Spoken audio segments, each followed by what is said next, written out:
Hello mga kabatang helmet, good morning!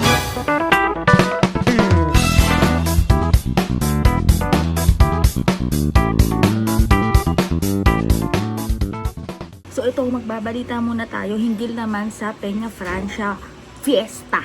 Ito nga po, may pahayag po si Mayor Leni Robredo hinggil naman sa budget na nilaan para sa Fiesta ng Peña Francia. 0.5 million budget. Pareho man siya from last year. Pero ang experience sa Fiesta, iyan, budget lang yung kansyudad.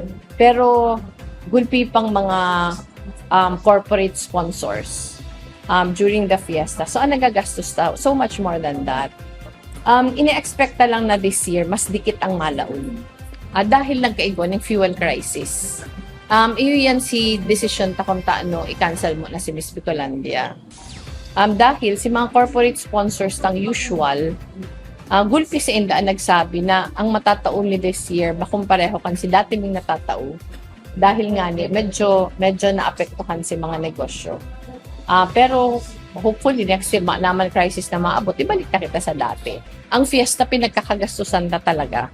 Talagang ano lang ni, extraordinary time. Garuma lang kang COVID. Although mas malala syempre kang COVID. Pero garuma lang kang COVID, naiintindihan ta na ang ibatang mga partners. Sakit. Although igwaman partner na mas nakula si tinaungon yan, pero mas gulpi itong nakiulay na kung pwedeng this year, dikit mo na. Dahil igwa kami pinagaan. Ano man lang ini, yung temporary upheaval. Next year, pag knock on wood, yung crisis, kita, all out na ulit. Garungon yan lang na year talaga, matios-tios na din yun.